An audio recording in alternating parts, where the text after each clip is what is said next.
YTN 라디오 김우성의 생생경제. 애청자 여러분 안녕하십니까. 김우성 PD입니다. 인생의 출발 다양한 의미에서 있죠. 오늘 처음 등교한 신입생, 대학을 졸업하고 사회에 진출한 청년, 처음 가정을 꾸린 신혼부부들이 처음 출발이라는 의미를 가질 겁니다. 문제는 출발부터 어려운 경제 상황입니다.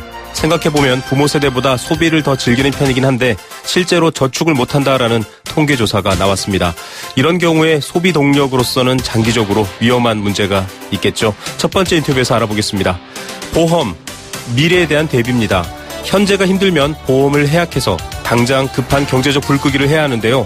작년에 그 해약을 한 소비자들의 손해액이 무려 3조 8천억 원, 4조에 육박했다고 합니다. 보험 해지야 할 수도 있지만 왜 이렇게 손해를 많이 봐야 하나 생각해 보신 적 있으신가요? 두 번째 인터뷰에서 한번 풀어보겠습니다.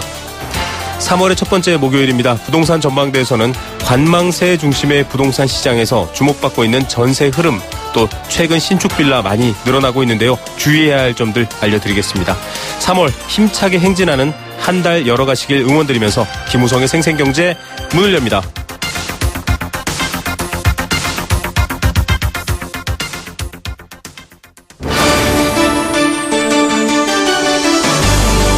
YTN 라디오 김우성의 생생경제.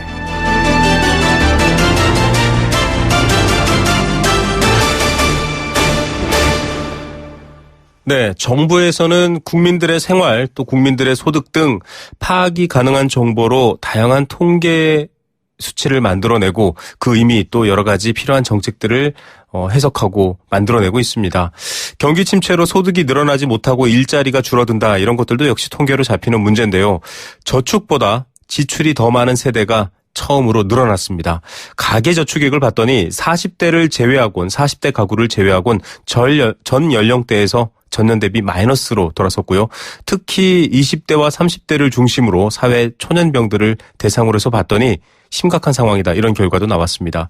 앞으로 주로 소비를 해야 하고 또 여러 가지 경제 순환의 주요한 역할을 맡아야 될 이 세대들의 어떤 경제적인 어려운 문제, 여러 가지로 중요한 의미를 갖고 있을 것 같습니다. 여러 가지 어려운 상황 속에서 또 미래를 대비해야 할 수밖에 없는 게 지금의 상황인데요. 이로 인한 문제와 여러 가지 생각할 거리들 한번 이야기 나눠보겠습니다. 연세대 경제학부 김정식 교수 전화로 연결돼 있습니다. 교수님 안녕하십니까? 네, 안녕하십니까? 네. 자, 통계청 2016년 가계금융복지조사 결과 여러 가지 뉴스들이 나오고 있는데 봤더니 40대 가구 제외하고 지금 저축이 마이너스다, 이런 얘기가 나옵니다. 사실 돈이 없다, 이 얘기 같기도 한데요. 현 상황 어떻게 봐야 할까요? 우선 경기 침체가 심화되면서 그 일자리가 줄어드니까 소득이 전반적으로 감소한 것이 지금 이런 현상을 나타나게 하고 있지 않나, 그런 생각이 듭니다. 그래서 소득이 주니까 그 소비도 지금 그렇게 늘어나지 않는데도 네. 저축이 줄고 그다음에 부채가 늘어나는 이런 현상이 나타나는 것 같아요. 예. 이 40대도 또 나름대로 분석해 봐야겠지만 전 연령대에서 저축이 줄어든다. 앞서 말씀하셨던 것처럼 현재 좀 가계의 재무 상황이 그러면 안 좋아진다, 이렇게 진단할 수 있을까요? 그렇습니다. 소득은 줄어들고 지출을 해야 될 부분은 필수적인 지출은 해야 되고, 이렇게 되니까 저축이 줄어드는 이런 현상이 전 세대에 걸쳐서 나타나고 있지 않나, 이렇게 보여집니다. 예, 단지 저축이 줄어든다의 문제가 아니라 이렇게 좀 여러 가지 경제적 불균형이 만들어지고 있다, 이런 부분에서 저희가 좀 지켜보고 있는데요. 20대와 30대, 물론 사실은 그 윗세대에 비해서 소득이 많거나 이제 시작하는 입장이니까 돈을 많이 벌지 않을 수도 있겠지만 지금 저축은커녕 마이너스다, 이런 얘기도 나오고 있습니다. 이 부분은 저희가 좀 어떤 관점으로 봐야 할까요? 지금은 특히 청년 실업이 굉장히 늘어나고 있으니까. 네네. 그 청년 실업이 늘어나면서 그 20대 특히 30대 연령층에서 소득이 자체가 없으니까 그 실업자의 경우에는, 그러니까 그 저축이 이 마이너스를 기록하게 되고. 네. 또 다른 거는 이런 것들이 청년 실업이 그럼 왜 늘어나느냐 하는 것은 우리나라 성장률 둔화하고 밀접한 관계가 있고요. 네. 성장률이 아무래도 뭐 3% 이상으로 이렇게 높아지면은 그래도 이제 그 실업률이 청년 실업률이 조금 신규 채용이 늘어나는데 지금 뭐 2% 초반으로 이렇게 하락하고 있으니까 이런 부분이 가장 큰 원인이고 또 중국으로 모든 산업이 이제 제조업이 이전되면서 네. 우리나라가 이제 제조업 공동화가 되고 있기 때문에 일자리가 줄어드는 그런 원인도 있고요. 또 최근에 이제 정년 연장을 했지 않습니까? 공기업이라든지 이런 데서 그 정년 연장을 뭐 필요한 부분 고령화에 따라서 필요하긴 하지만은 그 시기상으로 볼 때 그 제한된 일자리를 그 젊은 층이 갖느냐 아니면은 그 연령대가 많은 층이 갖느냐 이런 문제하고 연관이 있기 때문에 네네. 아무래도 정년 연장이 되면은 청년 실업이 늘어난다 이렇게 봐야 되고 이런 것 때문에 청년층의 그 저축액이 더 크게 줄어드는 이런 배경이다 이렇게 봐야 될 것 같습니다. 예, 이런 문제에 대해서 여러 가지 일자리라든가 소득의 문제도 말씀해 주셨는데요. 이 좀 많은 분들이 이런 주제를 다룰 때 걱정하시는 부분이 20대, 30대는 좀 앞으로 여러 가지 활동을 해야 될 시기지 않습니까? 이런 문제가 장기화되는 구조인가 지금 혹은 아닌가 이런 부분을 좀 놓고서 여러 가지 의견이 분분한데요. 교수님께서는 어떻게 보십니까? 그렇습니다. 일자리를 청년층의 일자리를 빨리 마련해 주는 것이 굉장히 중요하고요. 그 이 시기에 그 가장 경제 활동을 활발하게 할 수 있는 시기고 또 소비도 많이 할 수 있는 그런 그 나이대이기 때문에 네네. 내수를 부양하고 일자리를 만들고 이런 거하고 밀접한 연관이 있습니다. 그래서 또 청년들은 우리나라를 앞으로 이끌어 나갈 그런 세대이기 때문에 청년층에서 이렇게 실업이 늘어난다는 것은 이거는 우리 경제로 봐서는 큰 문제고 이 부분을 뭐 어떤 형태로든지 빨리 그 청년층 일자리를 만들어야 된다 이렇게 볼 수가 있을 것 같습니다. 예. 자, 지금 뭐 이 과거에는 기업들이 은행에서 돈을 빌리고 가게는 저축을 하고 이런 분위기였는데 지금은 정반대로 되어 있는 상황입니다. 가계부채가 굉장히 걱정되는 수준인데요. 재무 건전성 부분을 봤더니 30대 가구 같은 경우에는 저축액과 금융주체가 거의 비슷하고요. 금융부채와 빚과 저축이 비슷하고 20대는 뭐 부채가 12.5%나 확 오르면서 좀 나빠지고 있다 이런 얘기가 나오고 있는데요. 앞서도 말씀드렸지만 지금 기업들은 좀 돈을 쥐고 있고 미래에 좀 불안정을 위해서 대비하고 있고 가게는 계속 빚을 내고 있고 이런 상황이거든요. 이런 위험성과 이 불균형 어떻게 좀 바라봐야 할까요, 저희가?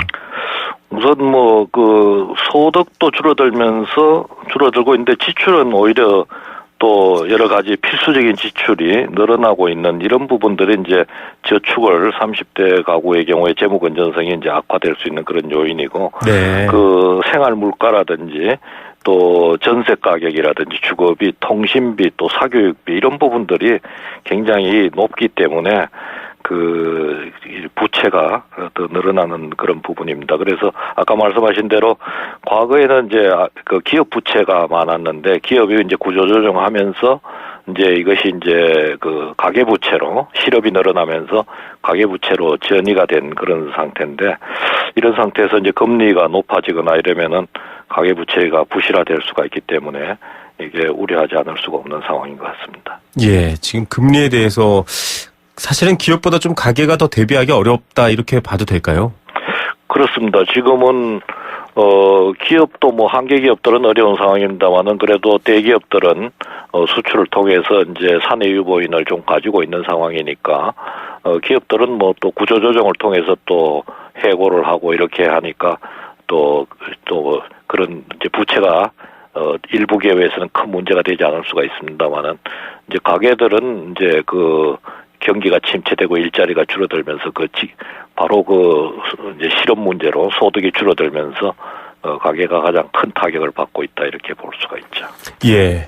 자, 저희가 지금 뭐 세대적인 특징을 비롯해서 좀 여러 가지 문제를 보면서 이제 교수님께 말씀드렸는데 지금 40대는 저축률이 증가하고 또 50대는 감소를 하고 이렇게 세대별로 예전에 과거에 부채에 관련된 세대별 조사를 봐도 또 60대 이상은 부동산 부채가 대다수를 이루고 있고 좀 여러 가지 차이가 있는 것 같습니다. 이 세대별로 좀 전략을 달리 짜야 하지 않냐 이런 얘기도 나오고 있는데요. 교수님 큰 틀에서 좀 이 문제 어떻게 저희가 환기해야 할까요? 그 40대가 이제 저축률이 좀 높아지고 있고 다시 50대는 감소하고 있는 그 배경에는 40대가 생애 소득에서 이제 생애 소득이 가장 높은 시기입니다. 네. 그래서 우리나라는 지금 현재 그 공기업이나 뭐 정부 부분을 제외하고는 대부분의 대기업들이 40대 후반 내지 50대 초반에 퇴직을 하게 돼 있거든요. 네. 그러면서 이제 퇴직한 이후부터는 이제 연금 시스템이 잘 충분하지 않기 때문에 그 노후 소득이 이제 급격히 감소하고 또 그 노동시장이 경직돼 있기 때문에 새로운 직장을 얻기도 어렵단 말이죠. 그래서 이제 이런 구조가 그래도 40대가 저축률이 조금 높아지는 그런 배경이 아닌가 이런 생각이 들고요. 네네. 그래서 이런 그 구조가 좀 노동 구조가 시장 구조가 바뀌어야 되지 않느냐. 40대 초반, 40대 중반, 그 후반하고 50대 초반이 사실은 뭐 자녀들 교육이라든지 이런 측면에서 볼 때 가장 그 비용이 필요한 소득이 필요한 그런 시기인데. 네, 소비도 많이 하는 시기고요. 너무 조기 퇴직이 되니까. 그래서 우리나라 노동시장 구조는 대기업의 경우에는 대졸 초임이 굉장히 높고 기업 입장에서 봐서는 이렇게 임금이 높은 사람들을 오래 데리고 있을 수가 없기 때문에 네. 조기 퇴직시키는 이런 악순환에 들어가 있는 것 같아요. 그래서 네. 이런 문제들을 좀 퇴직 연령을 늦추는 너무 조기 퇴직은 또 문제가 있으니까 네. 그런 방향으로 좀 구조를 바꿔야지 그 50대 이후에 그 가계부채가 늘어나고 또 저축액이 줄어들고 또 이렇게 되면 이분들이 전부 다 이제 복지 수요자가 돼가지고 네. 결과적으로 이제 정부 부채가 늘어나는 그런 문제가 생기게 되거든요. 네네. 그래서 좀 그런 부분이 개선돼야 될 필요가 있을 것 같습니다. 예, 흔히 뭐 대기업을 꿈의 직장이라고 하는데 좀 고르고 평준화시킨다라는 표현은 좀 그렇지만 좀 고르게 여러 가지 생애별 차이가 안 나는 그런 혜택이 필요하다. 결과적으로 이게 맞닿아 있는 부분은 사실 경제 최후의 보루라고 얘기하는데요. 정부도 대책을 발표하고 있지만 소비 진작, 내수 활성화 이런 부분들 아니겠습니까? 소득이 우선돼야 되긴 하지만 지금 통계청 소비 성향 발표를 보니까 일본의 장기 불황 때보다 더 낫다 이런 얘기까지 나오고 있거든요. 결국은 해법은 소득일 텐데 어떻게 해야 할까요, 교수님? 그렇습니다. 뭐 소비를 늘려야 된다고 해서 내수 부양 정책을 지금 발표하고 그렇게 하는데 네네. 소비는 이제 소득이 있어야 소비를 하지 않습니까? 네네. 그러니까 소득이 없이 소비만 하면 이제 가계부채만 늘어나게 되니까 그 소득을 늘리기 위해서는 역시 일자리를 빨리 만들어줘야 되고 네. 일자리를 만들기 위해서는 뭐 정부 부분도 일자리를 만드는데 중요합니다만은 아무래도 기업이 일자리를 만드는 주체이기 때문에 기업 투자가 늘어날 수 있도록 그렇게 해야 되는데 정부는 그동안에 이제 기업 투자 늘어나게 하기 위해서 정부 규제를 완화하고 또 노동시장 개혁하고 뭐 이렇게 했습니다만은 그 외에도 기업의 기술력을 좀 높이는 이런 대책이 필요하지 않나. 지금 네. 중국으로 이제 산업이 다 이전되고 있기 때문에 신산업에 대한 어떤 기술력이 높아져야지 이제 기업 투자가 늘어날 수 있고 일자리가 늘어날 수 있고 또 소득이 늘어날 수 있다 이렇게 봐야 될 것 같습니다. 네, 이 신산업 부분은 정말 하면 좋을 미래가 아니라 지금 시급한 문제라는 생각 교수님 말씀 들으니까 좀 더 와닿는 것 같습니다. 여러 경제 정책들도 논의가 되고 있습니다. 지금 뭐 정치적 혼란 국면이어서 뭐 조기 대선도 점쳐지고 있고 이런 부분에서 이런 부분들 특히 소득 말씀하신 일자리 문제도 뭐 간간히 발표가 되고 있는데요. 좀 여러 후보마다 다릅니다. 뭐 기본소득을 주자, 뭐 수당을 하자, 뭐 일자리 확대 정책이 이런 부분으로 가야 한다 말들은 많은데 좀 저희가 그런 것들 뉴스 접할 때 어떤 기본 원칙 같은 게 있어야 될 것 같은데요. 어떤 정책 가장 중심에 둬야 될까요?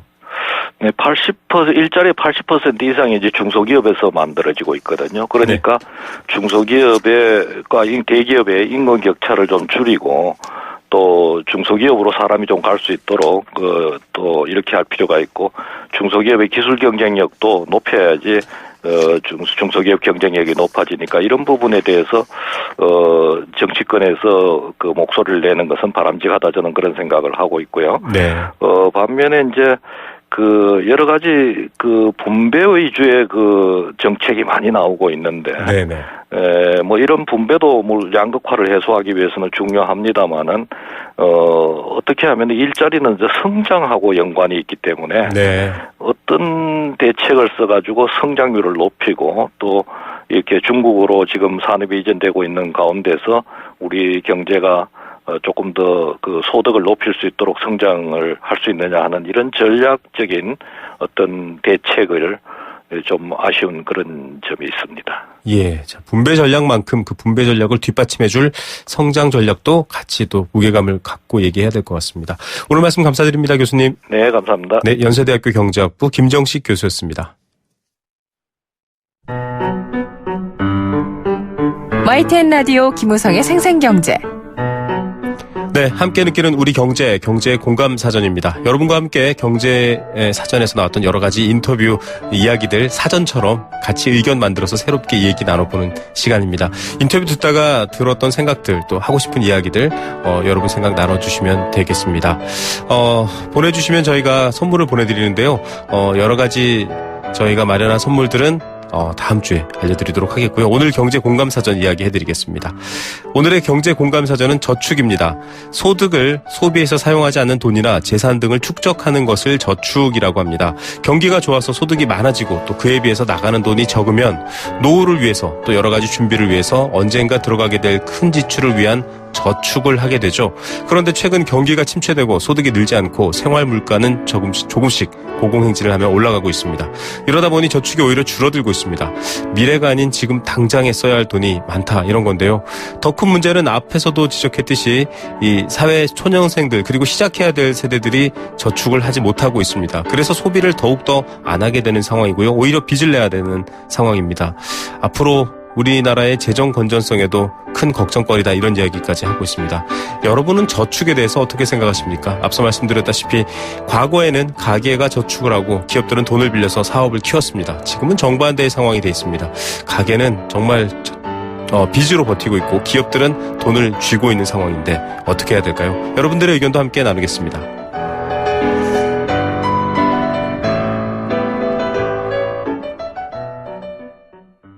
네, 생생경제 일부 포스코와 함께했습니다. 캠페인 2개 들으시고요. 경제 톱뉴스 들려드립니다. YTN 라디오 캠페인. 물 없는 한라산, 물 없는 제주 바다를 상상할 수 있나요? 제주의 아름다운 자연과 풍경은 깨끗하고 건강한 물이 있기에 가능합니다. 제주를 아름답게 만들어주는 건강한 물은 우리의 몸과 마음도 아름답게 만들어줍니다. 건강한 몸과 마음을 지키는 일. 아름다운 물을 사랑하고 지키는 일에서부터 시작됩니다. YTN 라디오 아름다운 물 캠페인은 광동제약과 제주특별자치도 개발공사와 함께합니다. 한국전기안전공사 사장 이상권입니다. 최근 안전이 화두가 되고 있습니다. 전기화재나 정전사고 등 전기안전에 관한 경각심도 높아지고 있습니다. 안전은 누군가가 대신 지켜주는 것이 아니라 우리 스스로 지켜나가는 것입니다. 우리 몸이 저절로 기억할 때까지 안전수칙을 생활화하는 것, 이것이야말로 최고의 재난 예방 대책입니다. 안전이 없으면 행복도 없습니다. 국민이 행복한 대한민국, 한국전기안전공사가 열어가겠습니다. 전기안전, 행복의 시작입니다.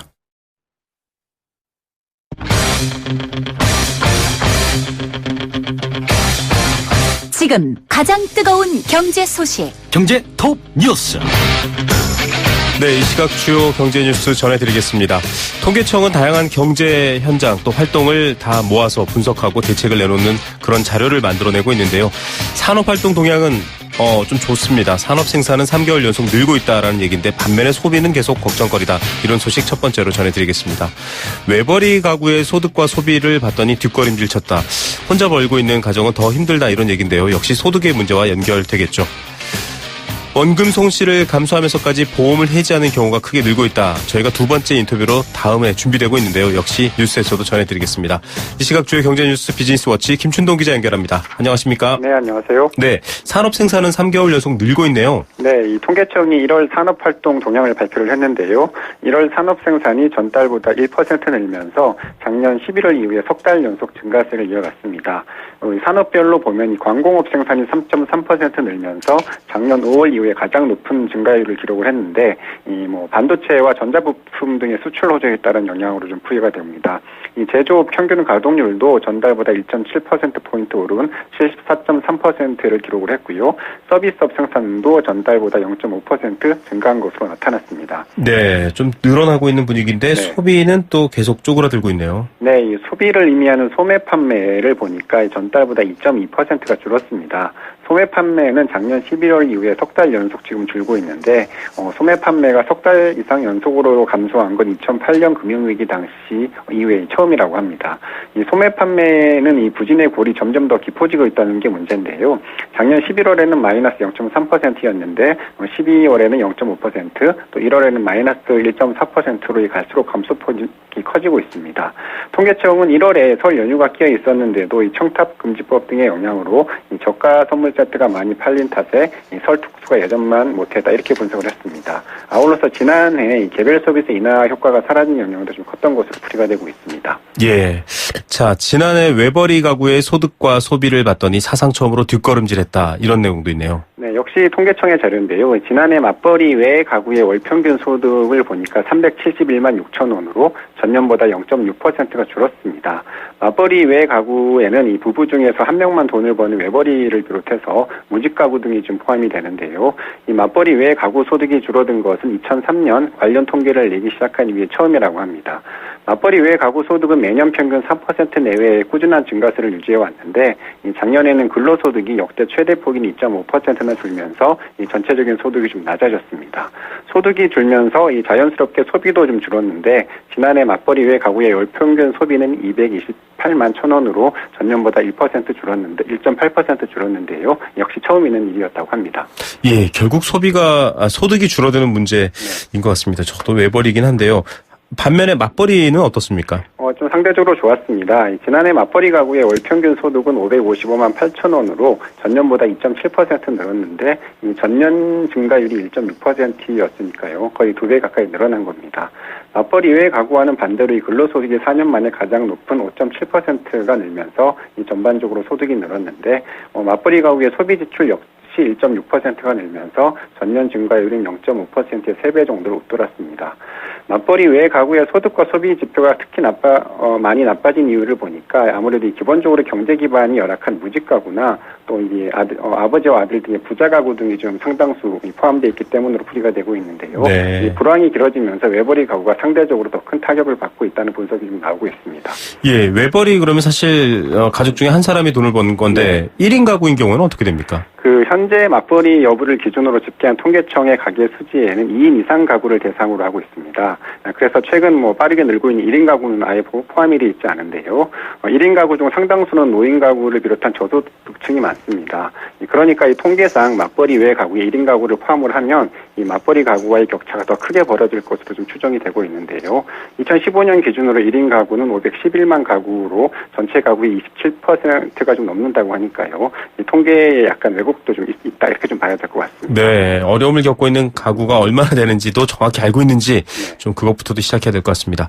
자, 보험 중간에 일정 기간 이전에 해지를 하게 되면 원금을 손실하는 그런 손해를 입게 되는데 그런 경우가 꽤 많아졌네요. 네, 금융감독원이 더불어민주당 박용진 의원실에 제출한 자료를 보니까 지난해 1분기부터 3분기까지 보험계약을 중도 해지하면서 이 소비자가 원금을 손실본 돈이 3조 8,900억 원에 달하는 것으로 나타났습니다.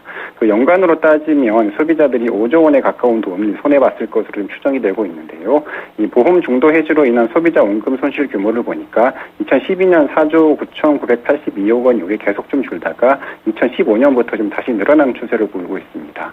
2012년부터 2016년 3분기까지 5년간 원금 손실 금액만 15조 6천억 원에 달했다고 합니다. 예, 저희가 오늘 또 이어지는 인터뷰에서 다루겠지만 그만큼 살림살이가 어려워서 이렇게 되는 걸까요? 네, 좀 그렇게 보시면 될 것 같은데요. 이 보험은 노후를 위한 안전판인데다가 이 중도 해지를 하면 손해가 큽니다. 그런데도 이 중도 해지가 다시 늘고 있는 이유를 보면 그만큼 살림살이가 좀 좋지 않다 이렇게 보셔야 될 것 같습니다.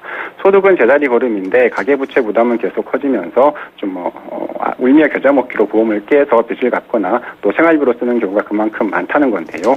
보험을 깨는 대신에 보험금을 담보로 대출을 받는 가계도 계속 늘고 있는데 작년 9월 말 현재 보험사들의 약관 대출 잔액이 53조 6,600억 원으로 1년 새 2조 1,700억 원, 4.2%나 늘어난 것으로 그렇게 좀 집계가 됐습니다. 예, 관련해서 또 이 환급, 해지 환급 체계 이런 것들 저희가 이어지는 인터뷰에서 이어드리니까요. 계속 채널 고정하시기 바랍니다.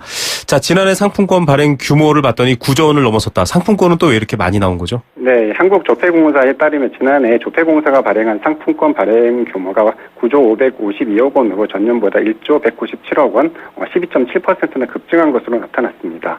조폐공사는 국내에서 유통되는 전체 상품권의 90% 이상을 발행하는데요. 여기에는 백화점 상품권이나 대형마트, 또 정유사 상품권 등이 모두 포함이 됩니다.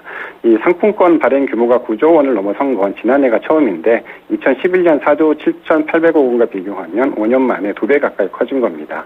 10만 원 이상 고액 상품권이 전체의 57% 이상 차지를 했고요. 또 액면가 50만 원이 넘는 고액 상품권도 1조 3천억 원 이상 발행이 되면서 전년보다 16%나 늘었다고 합니다. 예, 이 늘어난 배경은 어떻게 얘기되고 있습니까? 그 상품권은 사용처가 계속 확대가 되고 있고 또 현금처럼 사용할 수 있으면서 액면가보다 낮은 가격에 살 수 있어 장점이 있는데요.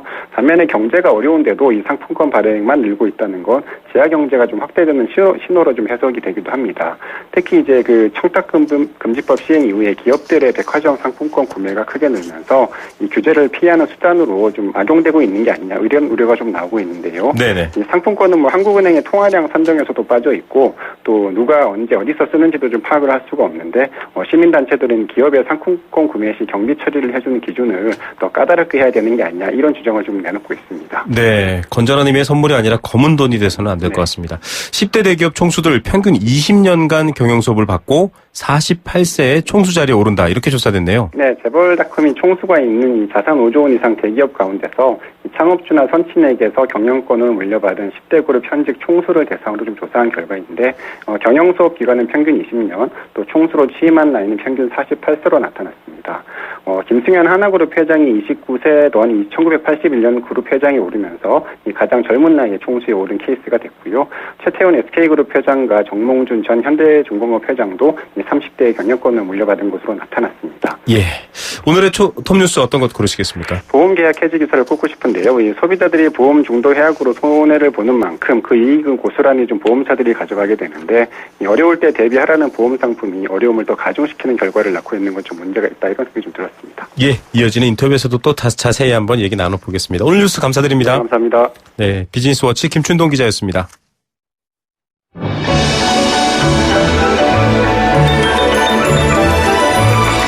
오늘의 경제를 들여다보는 시원한 창. YTN 라디오 김우성의 생생경제 생생 인터뷰. 네, 두 번째 생생 인터뷰입니다. 앞서 경제 뉴스에서도 예고해 드렸다시피 생활이 어려워서 보험을 중간에 깨는 분들, 해지하는 분들이 많습니다. 그런데 이렇게 해지하면 손해를 봐야 합니다. 일정 기간 이상 보험을 유지하지 않으면 해지 환급금에서 본인의 원금을 손실받게 되는 경우인데요. 문제는 당장 소득이나 가계 재정이 좋지 않은 사람들이 더 많아지기 때문에 더 많은 보험 해지로 이어지고 있다. 이런 얘기입니다. 미래의 안전을 허물어서 지금 현재에 당장 쓴다. 이런 이야기인데요. 소비자들의 보호 대책 없을까요? 또 지나치게 좀 많이 손해보는 것 같다라는 느낌, 이 문제는 어떻게 해결해야 될까요?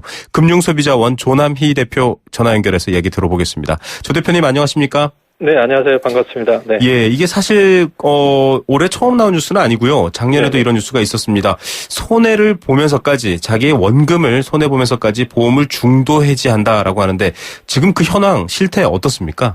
네, 이제 이런 통계를 볼 때 참 가계가 얼마나 어려운가 하는 것을 또 이렇게 느낄 수 있는데요. 예를 들어서 올해의 보험료, 그러니까 작년이죠. 2016년도에 보험회사들이 보험료로 한 해 얻은 그러니까 수입 보험 수수료라고 하는데 수입 네네. 수수료라고 하는데요. 보험료로 받은 것이 195조입니다. 네. 근데 지금 오늘 통계는 2015년도 통계를 보면 190조 원의 수입 수수료 보험료를 보험회사들이 받았는데요. 그 중에 19조 원을 해지 환급금으로 줬다는 거죠. 네. 그러니까 보험료를 보험회사들이 100원 받으면 10원 정도는 환급금으로 지급하는 이러한 지금 상태인데요. 이로 인해서 매년 그 보험 가입자들이 해지를 하면서 자기 그 낸 거에 원금에 18조를 받는데 그 중에 한 원래는 24조 원 정도를 자기가 보험료를 낸 거를 네. 해지로 함으로써 18조 원 정도를 받게 되기 때문에 매년 5조 원 이상의 원금 손실을 보고 있다 하는 것이 오늘 그 큰 어떤 그 뉴스라고 볼 수 있는 것이죠. 예, 많은 분들께 지금 예를 들어주신 것처럼 전체 보험료를 받은 것들이 100원이다. 근데 그 중에 네네. 10원 가까이가 해지 환급금으로 나가야 되는데 그 네. 비율도 이따 좀 여쭤보겠습니다. 네. 일단은 지금 이런 현상 자체도 문제인데요. 이거를 보험업계나 일부에서는 보험 시장 규모가 늘었으니까 해지도 당연히 그 규모상 늘게 된다라고 설명을 하기도 하는. 네네. 어떻습니까? 이렇게 봐야 할까요? 아니면 앞서 뉴스에서 말한 것처럼 경제 사정 때문인가요? 그렇습니다. 지금 그 원금 손실을 감수하면서까지 개인들이 보험을 해지한다는 것은 그만큼 살림살이가 어려워진 탓이거든요. 네. 그렇기 때문에 지금 말씀하신 것처럼 시장 규모가 늘었다고 하는 것은 그렇게 크게 동의하기는 어렵다고 보고요. 특히 이제 약관 대출 같은 것이 늘어난 것을 측면을 본다면 시장 규모가 늘은 것보다는 경제 상황이 더 어려웠기 때문에 이러한 현상이 나타난 것이라고 볼 수 있는 것입니다. 또 보험이라고 하는 것은 원래 위험 보장과 네. 노후를 위한 그 안전판인데 중도에 해지하면서까지 손해를 보는 가입자가 많다는 것 자체가 어떤 살림살이의 빚 부담에 이렇게 어쩔 수 없이 해지한다고 하는 것을 감안한다면 이러한 부분은 어떤 지금 어려움을 그대로 반영하는 것이라 이렇게 볼 수 있겠습니다. 네, 물론 개인의 선택이지만 이런 경제적 상황과 동기라는 걸 좀 보험사 또 정부가 인식하고 있어야겠다라는 부분 때문에 한번 확인차 저희가 얘기를 했는데요. 네네. 일단은 작년 3분기만 놓고 봐도 작년 9달만 놓고 봐도 원금 네네. 손실액이 3조 8,900억. 이 4조 가까이 되는 돈인데요. 네네. 쉽게 말하면 소비자가 자기 돈인데 자기가 낸 돈인데 못 돌려받는 돈이지 않습니까? 물론 여러 가지 수수료 문제도 있겠지만 왜 이런 금액이 발생하는 거죠? 네, 그렇습니다. 보험은 은행 적금과는 달리 중도를 해지하면 원금을 손해볼 수 있는 구조거든요. 네. 예를 들어서 이제 중도를 해지한 경우에는 해지 환급금이라고 하는데요.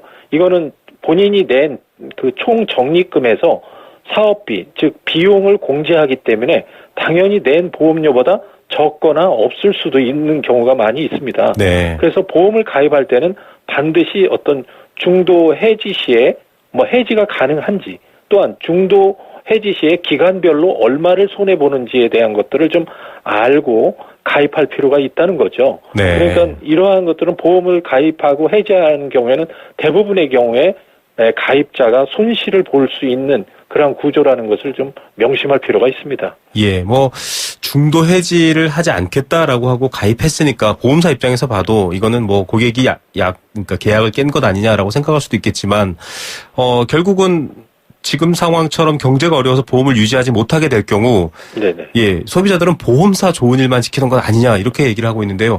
보험사가 너무 많이 좀 돈을 떼가는 거 아니냐 이런 불만이 있거든요. 어떻게 봐야 합니까? 네, 그렇습니다. 오르신 지적인데요.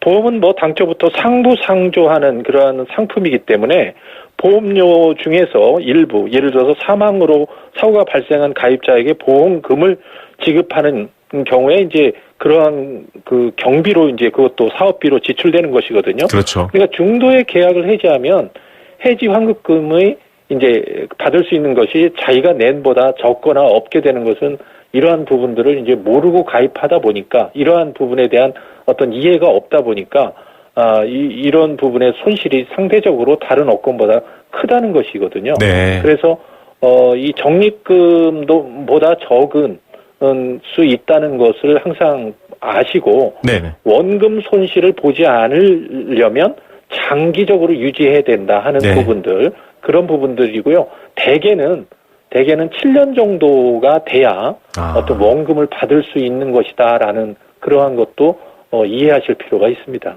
예, 일반적인 환급 체계상은 한 7년 정도 돼야 네네. 본인이 넣은 돈 원금 액수를 그대로 지킬 수 있다 이런 얘기인데요. 네네.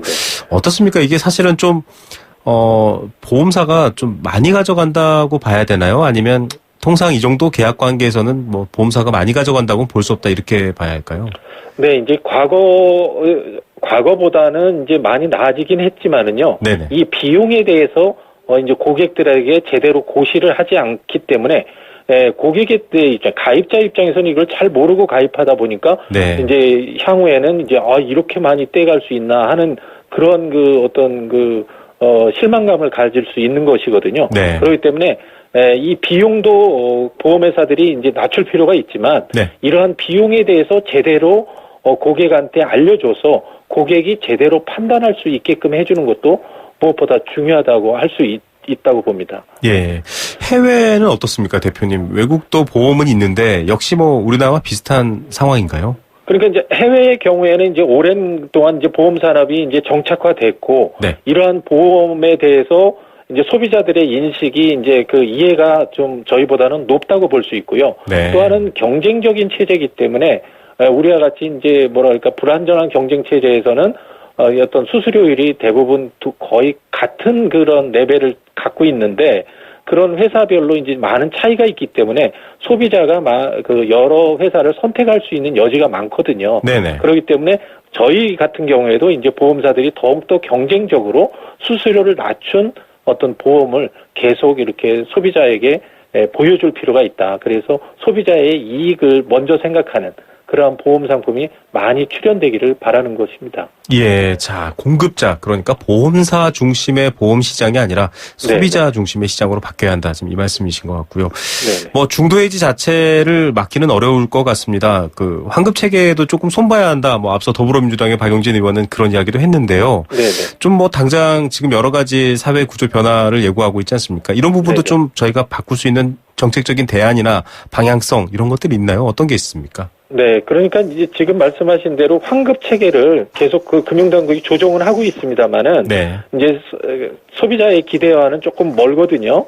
그러한 부분에 대한 개혁적인 그런 안들이 이제 시도들이 좀 더 많아서 지금보다는 한 10% 내외의 어떤 수수료의 절감이라든지 이런 부분들이 그러한 상품들이 보다 더 많이 출현이 돼야 된다고 보고요. 네. 그다음에 이제 소비자 입장에서는 중도해지 하지 않는 것이 중요하다는 그러한 큰 원칙을 좀 알고 가입할 필요가 있다는 것입니다. 예, 먼저 여러 가지 제도의 문제도 있지만 또 고객들도 좀 공부를 해야겠다. 사업비 이런 부분들 또 환급 예상액, 해지 시 환급 예상액 이런 부분들은 좀 더 꼼꼼히 따져야 할 것 같습니다. 그럼에도 불구하고 깰 수밖에 없는 현실은 좀 안타깝다는 생각은 드네요. 오늘 말씀 감사드립니다. 네, 감사합니다. 네, 금융소비자원 조남희 대표였습니다.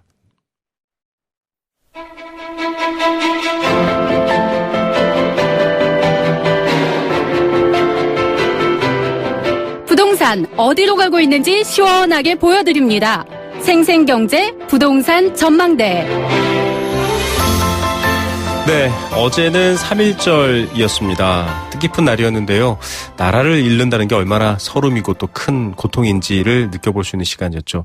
개개인의 일상생활 속에서는 이 나라만큼 중요한 게 바로 주거 공간, 집입니다. 집이 없거나 집이 불안하거나 집 때문에 고민스러우면 참 어려울 텐데요.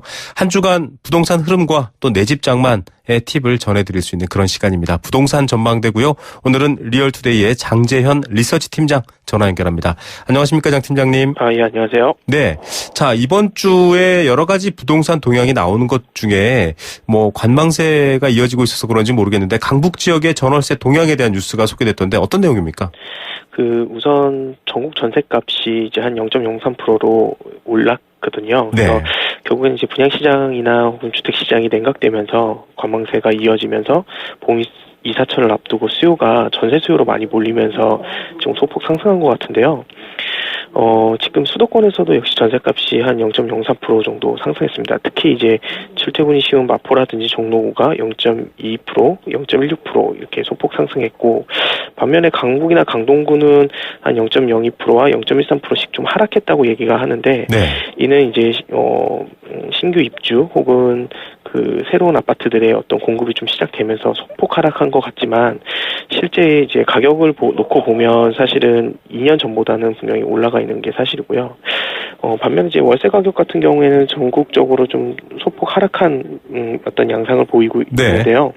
예, 뭐 전북이라든지 강원이라든지 광주, 인천 같은 경우에는 상승했지만 충북이나 경남, 경북 등은 좀 하락했거든요. 그래서 경남 지역은 지금 최근에 뭐 아시다시피 뭐 경제적으로 많이 어렵기 때문에 그런 것 같고, 반면에 이제 강원이나 광주, 이렇게 인천 이렇게 직주 근접성이 좀 좋은 지역들 위주로는 월세 가격이 많이 오르고 있고, 특히 강북 지역이라든지 혹은 또 마포라든지 종로라든지 이런 업무 접근성이 좀 높은 지역들 같은 경우에도 확실히 월세 가격이 좀 오른 것으로 나타나기 때문에 네. 이런 강북권 지역의 월세라든지 전세가 조금 상승하는 폭이 좀 점점 증가하고 있다라고 보시면 됩니다. 그리고 근데 이제 또 주목하면은 이제 올 3월에 입주 물량이 약 2만 1,000가구 정도인데 지난달에 비해서 약 한 37% 정도 줄어들었거든요. 네. 그러다 보니까 이제 입주 물량도 줄어들고, 특히 지금 3월에 입주하는 물량들을 가만히 살펴보면 서울이라든지 혹은 경기도의 어떤 주요 지역들은 거의 빠져 있거든요. 네. 그러다 보면 결국에는 또 주요 지역의 물량이 부족해지면서 봄이사철 전셋값이 좀 소폭 상승한 게 아니냐, 이렇게 전망되고 있습니다. 예, 이 평균치의 변화지만 말씀하셨던 것처럼 봄 성수기가 또 오고 있고요. 이사철이 오고 있고 여러 가지 변화에 따라서 가격 동향이 달라지고 있습니다. 일단 전월세에 대한 관심이 높아지면 사실 이 집값이 오르면 전세값이나 월세값이 올라가지 않습니까? 네네. 반대로 전월세가 이렇게 증가하면 또 매매 가격이나 집값이 오르진 않나 이런 생각하시는 분들도 있을 것 같은데요. 추이 저희가 어떻게 좀 전망할 수 있을까요? 우선 과거 사례를 살펴보면 결국에는 매매가 대비 전세가가 오르게 되면 사실은 아파트 가격, 아파트 거래가 증가하면서 이제 가격이 오르게 되는 양상을 보여왔거든요. 네네. 문제는 이제 지금 아파트 거래가 감소하고 전세값이 올라간 시점이 1월부터 아마 시작된 부분이기 때문에 사실은 이제 기간이 오래되지 않았습니다. 네. 그리고 지금 아파트 매매 거래가 계속해서 줄고 있지만 실제 전세값은 또 올라가고 있는 상황입니다만은 아파트 매매값이 이렇게 떨어지지 않았거든요. 네네. 그래서 실제 지금 단순히 지금 소폭 전세값이 오르고 매매값이 보합세를 유지한다고 해서 아파트값이 다시 오른다는 거는 좀 어려운 상황이 라고 볼 수 있고요. 특히 이제 뭐 대출 규제라든지 혹은 정부의 어떤 청약이나 어떤 분양 제도의 어떤 규제들이 계속 시작되면서 실제 매매 수요나 분양 수요가 앞으로 조금씩 줄어들고 또 입주 물량이 좀 증가하는 어떤 리스크가 있기 때문에 전세값이 꾸준히 오르다가도 이제 입주 물량이 급증하는 올 하반기라든지 내년 상반기 같은 경우에는 다시 매매값이 다시 떨어지는 어떤 그런 양상을 보일 수 있기 때문에 아직까지 그 전세값이 오른다고 해서 매매값이 올라갈 거라는 판단은 조금 이른 부분이 있다고 생각이 됩니다. 네, 전체적으로 관망세를 유지하고 있는 이 매매가 동향의 흐름, 또 공급 여러 가지 상황들을 좀 같이 놓고 봐야 될 것 같습니다. 여러 가지로 어려운 경제 상황 때문에 또 이런 부채 문제들이 대부분이 부동산과 연결돼 있습니다. 그래서 좀 집 구하시는 분들 많은데요. 네. 최근에 신축 빌라 광고가 굉장히 자주 보이더라고요. 네네. 서울뿐 아니라 경기도 인근에도 굉장히 많이 뭐 복층형, 뭐 실평수 50평 막 이런 것들 올라오고 있는데 네네. 일상적으로 이런 것들 보고 고민하시는 분들 옆에서 이런 얘기합니다.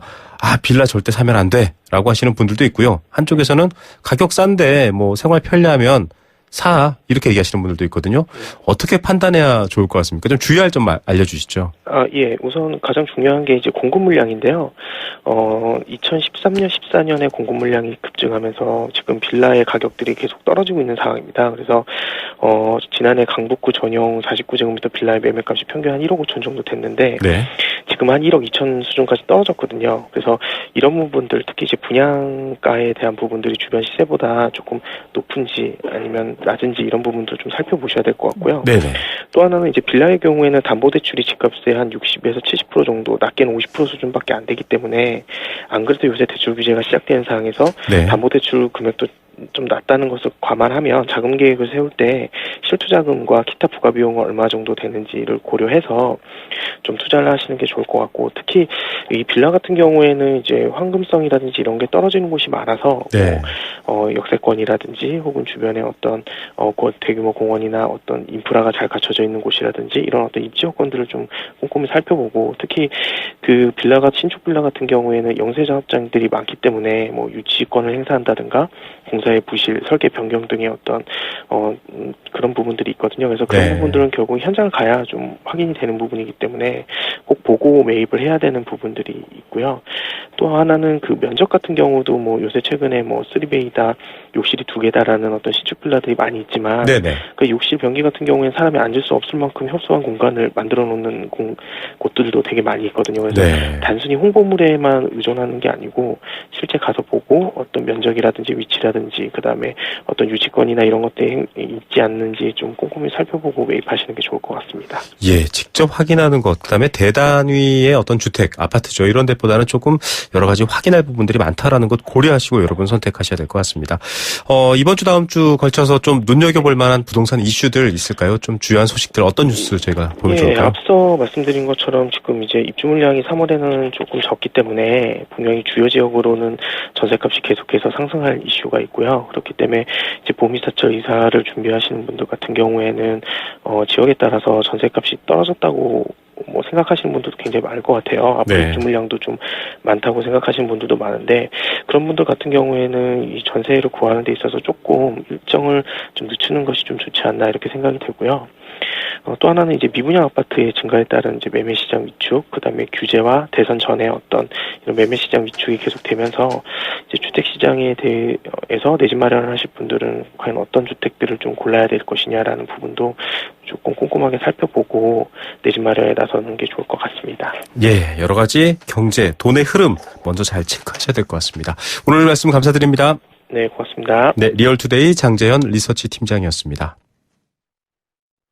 크리네어 테크 집중기 주물 작업 연마 작업 페인트 작업 분진가스 냄새 연기 작업장 분진 이 세상에 못 없애는 분진이 어딨어 크리네어 테크 기술력이 끝내줍니다 크리네어 테크 집중기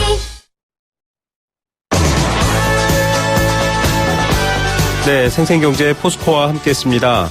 5374님, 생생경제를 듣고 나면 답답했던 마음이 뻥 뚫린 것 같습니다. 3월이 시작되면서 꽁꽁 얼었던 날씨 풀리는데 우리 경제도 풀린다는 좋은 소식 전해지면 얼마나 좋을까 생각하는 하루입니다.